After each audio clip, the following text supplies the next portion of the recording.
Hi, everyone. Welcome to the fifth episode of Women in Steel Toes, Boots on the Ground. Today, I'm here with Andie Davidson, who is Andie.from.electrical on Instagram. I'll link her below so you can get that. And today, we're going to talk a little bit about what it takes to become an electrician and what the entire apprenticeship process really is like and how you go through the steps. So, Andie, how did you get started in electrical? I got started in electrical kind of because of a boyfriend of mine in university. He was a little bit hopeless, poor thing, and he ended up getting a stationary bike for Christmas and was really struggling to put it together. So I kind of just was like, get out of the way, like, let me handle this, like, let me take care of this for you. So I ended up putting that together with him, and it kind of was like a light bulb moment in my head. And I was like, yeah, I could really see myself doing this and putting things together and working with my hands for the rest of my life. And that was kind of my moment where trades were into my brain. I was never really exposed to that in high school. I was very university centric. I was big into sports and ended up going on scholarship. So college was never really in my career path in high school. Career path. We say that like I had a career path in high school. But yeah, so I ended up putting this together for him, and I called my dad within a couple weeks, and I said, listen, like, go to the local college here in Kitchener, and I'd love for you to just go to the open house and like pick up some pamphlets for me. What do you think I'd be good at? And he came home with electrical, and that was kind of all she wrote. I applied and did a 2-year technician program before I started my apprenticeship, and I just completely fell in love with it. Sparks flew. That's a good one. Dads are good at knowing stuff. Yeah, Dad knows me pretty well. So you're saying you did this technician program beforehand. So what was that about? Was that like the pre-apprenticeship program? You go through and you learn kind of a lot of theory, or? Yeah, so this technician program was considered a pre-apprenticeship program. So they bring you in and you building your basic building blocks. So you start with your electrical theory, how electrons and neutrons and protons work with the theory of electrical, and you move up from there, going into how transformers work and what's the purpose of grounding and bonding and why we use neutrals and how single phase versus 3-phase, and that kind of gets, like I said, it compounds on the electrical theory. It becomes a little bit more and more difficult, and how things are out of phase. And so basically they teach you all of that stuff, as well as how to use hand tools. I myself had never really used hand tools before being in this program. Like, I mean, I'd helped my dad with some stuff and helped my mom around the house, but other than that, like, I'd never really taken on any projects or anything. So it was pretty eye-opening for me, but in a very good way. Like, eye-opening of, yeah, this is where you're meant to be. This is your calling. So that was exciting. It was kind of nice to find that after I spent 5 years in university. It's a nice feeling knowing like this is where I'm supposed to be. This is what I'm doing. I also really like that they taught you hand tools too, because some people have never used hand tools. Yeah. And that for me, I find is something like, as a woman coming on site, when I don't know what something is, it's embarrassing. And it's like, I don't want to tell people I don't know something. Like, actually, I will say I'm pretty good about asking questions. I don't really ever stop talking. So questions seem to flow out of my mouth a lot, but like, I could understand being a first year apprentice and not knowing what something was, with all, like, typically on site. I think in my 4 years of construction experience, I worked with another woman probably 4 or 5 times, and that woman was never an electrician. That was just another woman on site. So just being by yourself on site, and it can be very intimidating having to ask those kind of questions of, I don't know what this is, or I don't know how to do this. Can you help me? It can be a very intimidating experience. it can be, that's true. But I find like once you get that question, the first question out of the way, and you're like, just help. Yeah. Most people are like, oh, like, well, no problem. Let me show you how to do it. And most people are so good about it. Mm-hmm.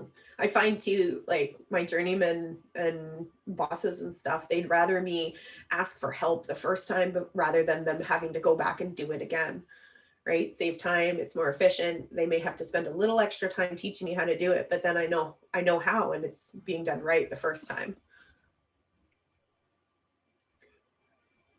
My glass of water just fell off my desk. Sorry. Oh no. Just watched it go. But yes.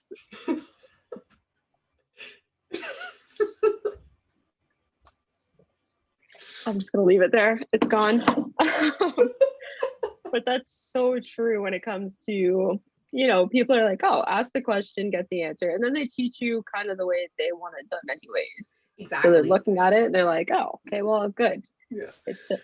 And it's incredible how many different ways something can be done. The same thing can be done so many different ways in different form and often wanted different ways. And I find it really adds to their thinking of how aware you are, just knowing what to ask, like, oh, like, how do you want these wires run? Do you prefer it in this kind of form? Blah, blah, blah.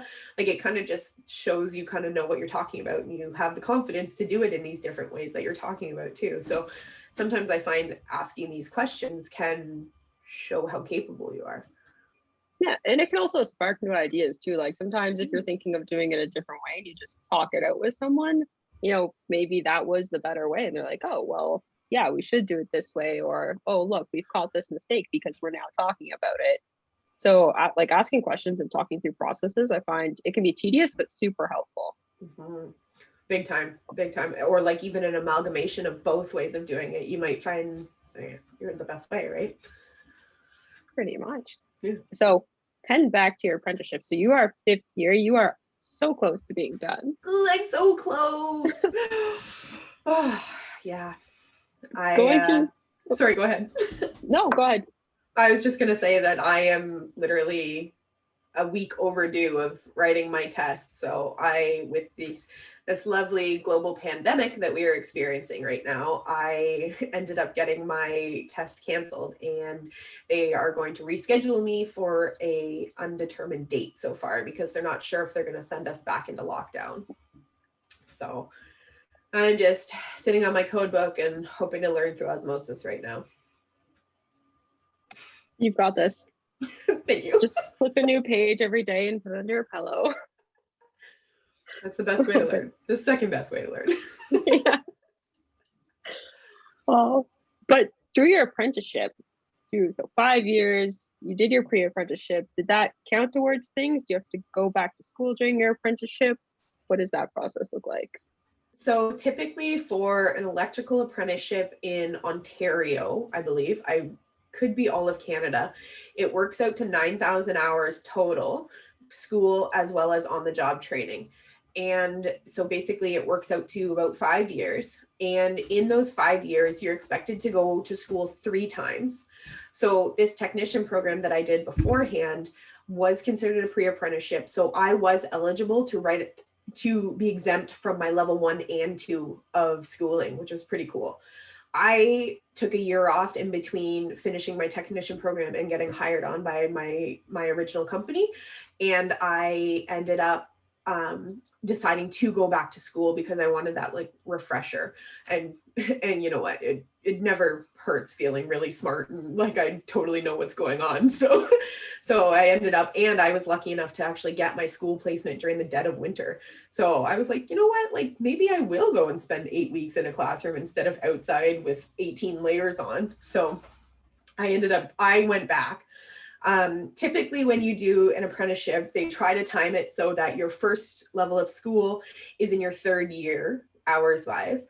Your 4th term of school will be in your 2nd term of school will be in your 4th year hours wise, and your 3rd term of school will be in your 5th year. And as soon as you finish your 3rd term of school, all your stuff is fresh in your head and you can go right into writing your exam, which is ideally what you want to happen.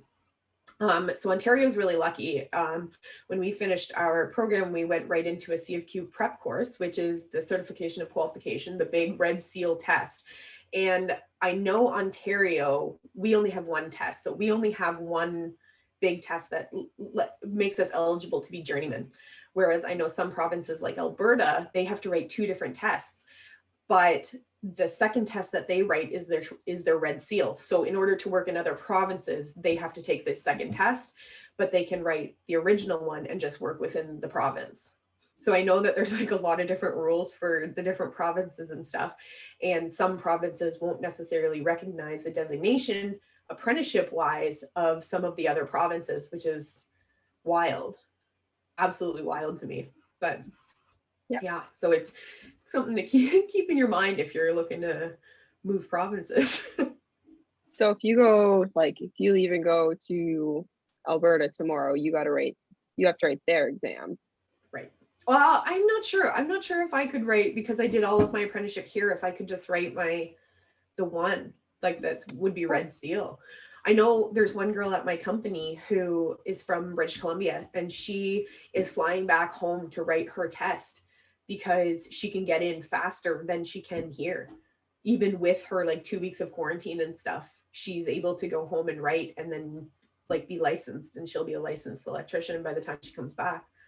So I was like, oh, that's so smart. But that's where she did her original schooling before she came out here. So I was like, oh, that's such a good, not loophole, but such a good solution for like a terrible problem, right? With everything being closed down. So I thought that was pretty cool that she was able to do that.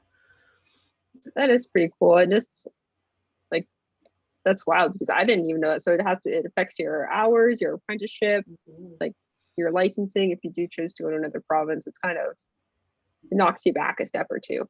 Yeah. You just got to be aware of what you're getting into and do your research beforehand. Like so coming from, like, for example, like PEI to Ontario, you'd have to do equivalency exams and make sure you have all of your documented hours to come over. But if you're coming from Ontario to PEI, I think it's a little bit more lax because our provincial electrical codes are a little bit higher. So I think it's something to do with that. So yeah, that makes sense. Yeah, just be careful, everyone. Read the rules. Yeah. So working through your apprenticeship, what are some cool jobs that you've done? So my first 4 years that I worked in electrical, I worked for a construction company. It was new builds. So we got to do lots of cool stuff like building buildings. That we built a couple dormitories. We built an old folks home, lots of like semi-high rise apartments, that kind of stuff. So it's cool because you get to see how this is done from the ground up. So I get to work with the people that are actually like making the walls. So they're piling bricks and stuff. And I'm like, you know what? Like, I've never really thought about how my electrical boxes for switches and receptacles actually like get into those block walls. So learning about that was pretty cool.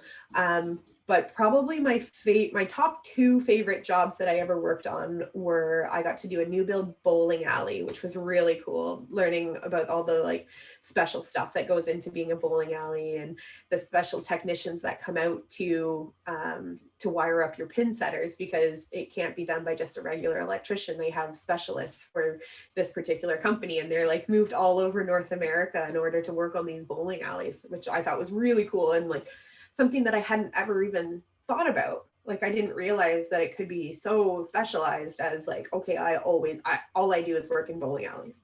Like, I knew you could get into different aspects of electrical, but nothing ever that specialized. But my coolest job that I ever worked on was a local theater. And so, I mean, like play theater, not movie theater. And so we got to see all like the behind the scenes stuff and like into actors' dressing rooms and like the green room. And we got to be like into the lighting booth and the sound booth. And so the job that we were doing there was we were changing out lights to make them more energy efficient. So we took down these really old lights and we put up these new LED ones. And my favorite spot that we got to work on was a catwalk and a platform that was above the stage, and it was 90 feet up. So it was where all the riggers go. So the riggers that like control all of the curtains and like that kind of stuff, like the machinery for the curtains. So they of course have lights up there too, so you can see what you're doing up there. So that was probably my coolest one. Before that, I was like, I don't know if I'm good with heights or not. Turns out I'm okay with heights. I could work on that like mesh grid that we were walking across. So it was pretty neat. the elevator to get up there, I could go like literally like this and touch both walls. It was so tiny. It was max like 3 people. And then we'd get tools in, and the guy that worked there was like, I think maybe you should do 2 people in tools, like just because our elevator, you know, it's going a long way. It's a pretty small elevator. And I was like, oh my God, what am I getting into? But it was the coolest thing, just being able to like look down and see the stage like so far below. And it sounds so stupid, but everybody was like little ants, like just so small below you. And you can see all like the seats and stuff. Like, oh, it was wild. It was the coolest place that I've worked so far, for sure. It's so exciting because unless you're doing maintenance or you actually work at the theater, like you do not get to see those things as just a regular person. Yeah. And that stands true for so many jobs. Like you go into any historic building, like I've been fortunate to work on a few, and you just get to like crawl through the basement of these buildings that were built in like the 1800s, and you're like, how did they do this? Well, when we were going through the basement of that same theater, and there was a couple times where we had all the lights out, like all the power off, because of course we're changing lights out. And I was like, this place is for sure haunted. Yeah. I called my husband. I'm like, honey, if I come home with a ghost, I'm really sorry. That's my bad. It's when you start slamming cupboards a little bit later, and I'm just like, oh, I'm sorry. I'm not scared, you're scared. What's the problem? No. So I think I have one last question for you. If you had, what would be like the best advice you would give to someone getting into the trades? So my best advice for somebody getting into the trades is keep an open mind, because kind of where your path you think you're starting out with may not be where you actually go. So like I said, I started my first 4 years in construction, and with our lovely global pandemic that we're experiencing, I got laid off from that position, unfortunately. Like it was just a matter of not enough work. Oh God, I hope it was just a matter of not enough work. And I got hired on by a completely different company. So I now work in automation, which like I work with robots that are going into factories and doing like car plants and like medical stuff to like make all these new pieces of machinery that people need in their daily lives. So my career pretty much in my 5 short years of my electrical experience has spanned the gauntlet of I've worked in new build construction, and now I am working with robots.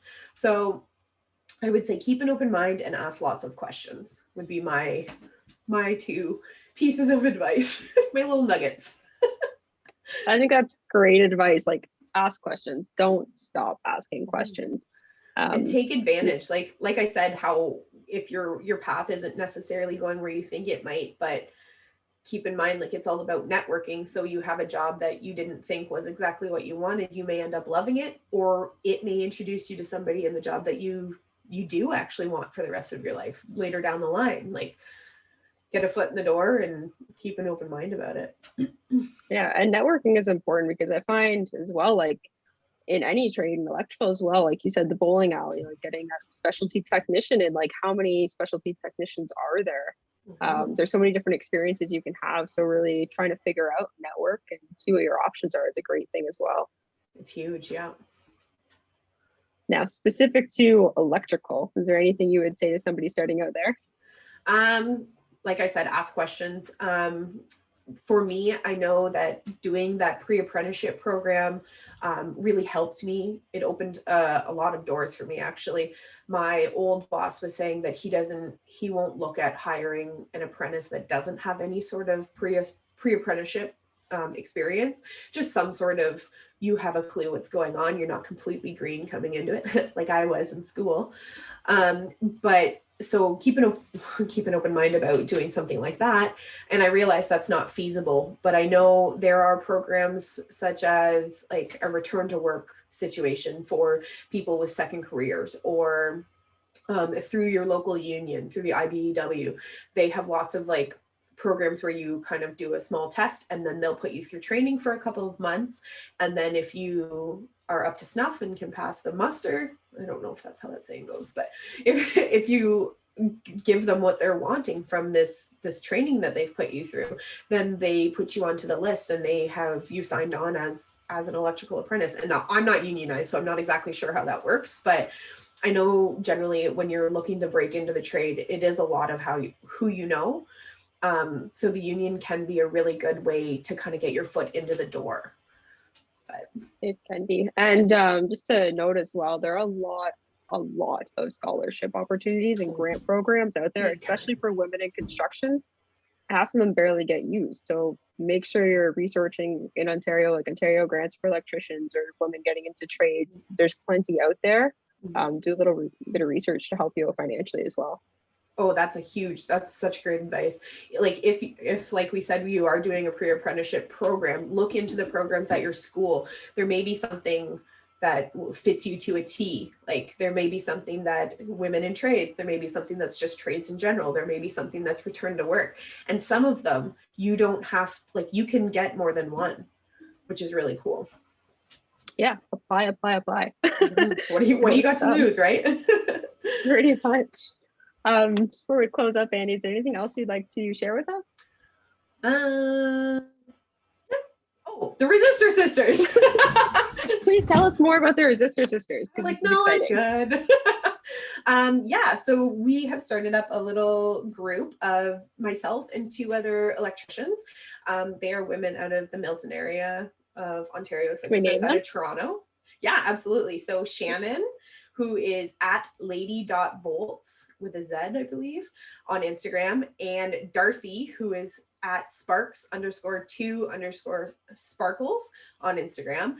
And we actually have a page for our Resistor Sisters, and it is at the.resistor with an OR, not an ER, .sisters. And basically we are trying to teach people a little bit more about electrical, how to use different tools, how to install a receptacle, like stuff like that. Not quite as simple as changing out a light bulb, but we're working our way up to that. So the 3 of us came together because we are quite active in the community of trades advocacy. So all 3 of us separately have gone out and done talks for schools, or I know Shannon has done a lot with OYAP, the Ontario Youth Apprenticeship Program.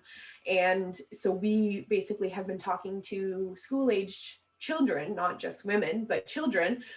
And we're hoping to open up their eyes and kind of be like, well, trades is actually a really viable option for you. Like it doesn't have to be just university, because a lot of guidance counselors and co-op teachers have their kind of brains set on track for university. But I often wonder where my life would be right now if I had been introduced to the trades when I was in grade 7, 8, 9, 10. Like, well, I certainly wouldn't have met my husband in my pre-apprenticeship program. So like it would go. It worked out. Yeah. I really lucked out on that one. He's the best. Oh, I do have one other thing. I also do host a podcast myself. And yeah, I was going to tell you earlier and I forgot. So we're called Delta Sparks Pod. And it's myself and an electrician from New Jersey. And we basically talk about a lot of mental health awareness in the trades, because there's definitely not enough of that talked about. So we talk about that, and we talk about tools, and we have some guest stars come on, and it's kind of just talking about different trades and how they got into their trade and advice that they have, and kind of similar to this. So yeah. Awesome. Okay, so I'm going to link all of that below, because that was, girl, you got a lot going on. I know, I have told that a lot. I'm really excited about this. First of all, the Resistor Sisters, great name. It's going to be great content, because all 3 ladies who are running it are amazing. So I'll make sure to put that below. I'm going to put your podcast as well, because you're right. Mental health isn't talked about in trades. It's more of a like rough and tough community out there. Yeah. So yeah, I'm definitely going to put that below as well. Awesome. And I'm so excited. Okay. Yay. This is great. Thank you so much for coming on my podcast, and we'll chat a little bit after this as well. Okay, great. Thanks for having me. Thank you.